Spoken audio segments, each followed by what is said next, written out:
ترین سورۃ الاخلاص، لیکن توحید اور خاص طور پر توحید فی الصفات کے موضوع پر عظیم ترین آیت یہ آیت الکرسی ہے۔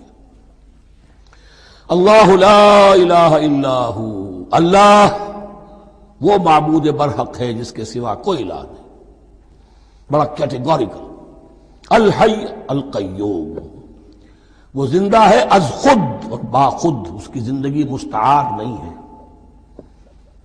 وہ جو کہا ہے کہ مانگ کے لائے تھے 4 دن، 2 آرزو میں کٹ گئے 2 انتظار میں، عمر دراز مانگ کے لائے تھے۔ اللہ کی زندگی ہے، اس کی از خود زندگی کسی کی دی ہوئی نہیں، اور اس زندگی میں کوئی ضعف نہیں، کوئی کمزوری نہیں، کوئی احتیاج نہیں، آگے آ جائے گا، نہ اسے نیند آتی ہے نہ اونگ آتی ہے۔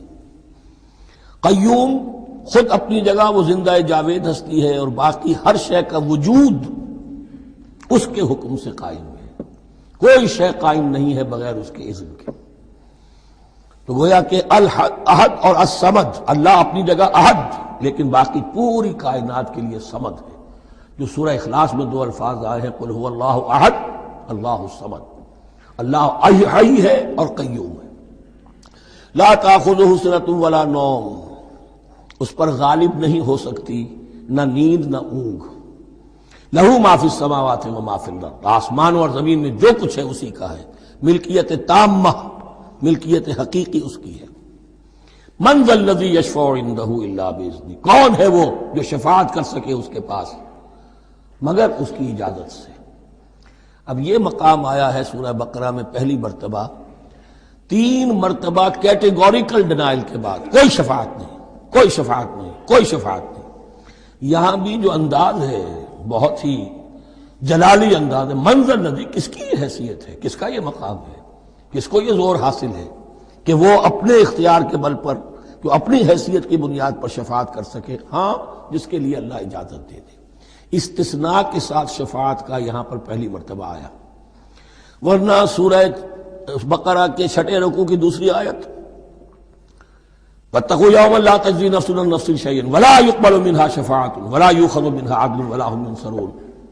15 رکوع کی دوسری آیت، واتقوا یوما لا تجزی نفس عن نفس شیئا ولا یقبل منها عدل ولا تنفعها شفاعۃ ولا هم ينصرون۔ اور اب اس سے پہلے کی آیت میں آ چکا ہے ولا شفاعہ، کوئی شفاعت مفید نہیں ہوگی، لیکن یہ کہ اس میں ایک استثناء ہے۔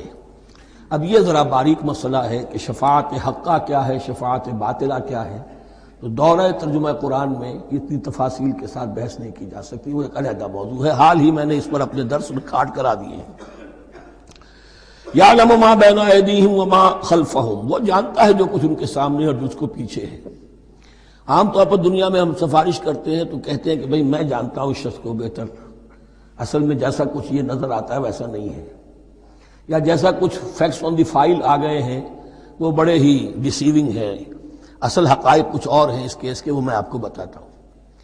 یہ بات اللہ کے سامنے کون کہہ سکتا ہے، جبکہ اللہ تو جانتا ہے جو کچھ ان کے سامنے اور جو کچھ ان کے پیچھے ہے، اور ان کا حال یہ وَلَا يُحِيطُونَ بِشَيْءٍ مِّنْ عِلْمِهِ إِلَّا بِمَا شَاءَ، اور وہ احاطہ کر ہی نہیں سکتے اللہ کے علم سے کسی شے کا سوائے اس کے جو اللہ چاہے۔ باقی ہر ایک کے پاس علم جو ہے اللہ کا عطائی علم ہے، دیا ہوا علم ہے، محدود علم ہے، بڑے سے بڑا رسول ہو، بڑے سے بڑا ولی ہو، بڑے سے بڑا فرشتہ ہو۔ لا علم لنا الا ما علمتنا، ہم پڑھائیں 4 رکوع میں، تو کون کہہ سکتا ہے؟ من ذا الذی یشفع عندہ الا باذنہ یعلم ما بین ایدیہم وما خلفہم ولا یحیطون بشیء من علمہ الا بما شاء وسع کرسیہ السماوات والارض، اس کی کرسی تمام آسمانوں اور زمین کو محیط ہے۔ اب کرسی کے 2 مفہوم یہاں ہو سکتے ہیں، ایک تو یہ کہ اس سے جو معنی مراد ہے یعنی اس کا اقتدار، اس کی قدرت، اس کا جبر، اس کا اختیار، یہ اتھارٹی پوری کائنات کو۔ ایک یہ بھی ہو سکتا ہے کہ اللہ تعالیٰ کے لیے ہم نہیں جان سکتے، یہ آیات متشابہات میں سے ہے کہ کوئی شے بھی ہو واقعتاً جس کو ہم اسے کرسی کہہ سکیں، عرش، کرسی، ان سب کے بارے میں یہ دونوں باتیں ذہن میں رکھیے۔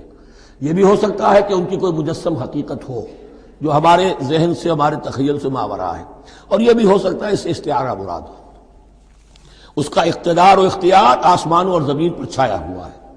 ولا یؤودہ حفظہما، اور اسے تکان تاری نہیں ہوتی، اس پر گراں نہیں گزرتا ان دونوں کا تھامنا، ان دونوں کی حفاظت، آسمانوں کی اور زمین کی۔